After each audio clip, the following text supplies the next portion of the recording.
Tarzan Leão explica agora a importância, a grandeza do Dia da Independência. E hoje, 7 de setembro, nós estamos comemorando, então, 200 anos da independência do Brasil. Não dá para contar nesse pouquinho tempo que eu tenho aqui o processo que levou à independência política do Brasil em relação a Portugal. Mas eu gostaria de destacar alguns pontos que eu julgo importantes para essa independência. Primeiro, o ponto que é importante é que Portugal estava espremendo muito o Brasil e, ao declarar sua independência em relação a Portugal, o Brasil então ganhou autonomia administrativa, financeira, não tinha mais que mandar impostos para Portugal e pôde então constituir-se como um império. Naquele mesmo ano, Dom Pedro I é declarado imperador do Brasil e depois coroado. Então, aqui ficou um império.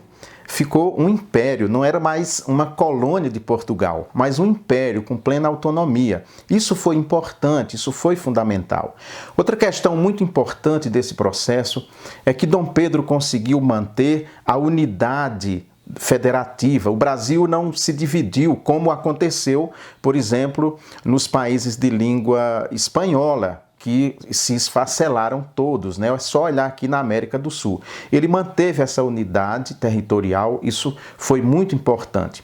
Porém, eu gostaria de destacar também alguns pontos que eu considero que não são lá tão bacanas. A primeira questão é que a independência, diferentemente do que aconteceu também na América, principalmente na América do Sul, a independência não foi feita por gente daqui, mas sim pelo filho do rei de Portugal. Ou seja, faça a independência antes que os brasileiros a façam. Essa era a frase de efeito, né? Então, quem fez a independência foi o príncipe herdeiro e não um brasileiro. Outra questão é que em todo o continente americano, à medida que os países iam ficando independentes, eles iam se transformando em república. Assim aconteceu com os Estados Unidos e com todos os demais países do continente. O Brasil não, ele continua no sistema monárquico. E aí, então, não houve aquela mudança que se esperava.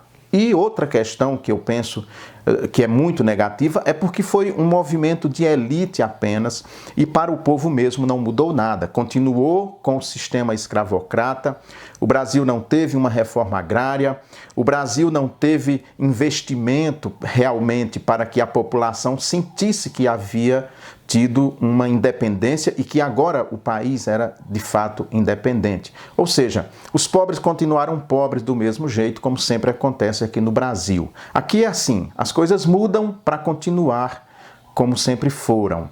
Então, nesse sentido, a independência não há motivo para a gente ficar tão feliz e comemorar essa independência que para o povo simples, para o povo pobre, não mudou nada, só para a elite brasileira. Então, eu destacaria o ponto positivo, a questão principalmente territorial, de manter esse território todo, isso foi importante, e também a autonomia administrativa, mas negativo, não foi um movimento de base, não foi um movimento popular. A independência foi feita pelo filho do rei de Portugal e então continuou nas mãos da mesma família até a proclamação da República em 1889. Então, esse é o Brasil. Ainda assim, é bom a gente comemorar esses 200 anos de independência, mesmo com todas as mazelas e problemas que nós temos aqui no país. Tá bom? É isso.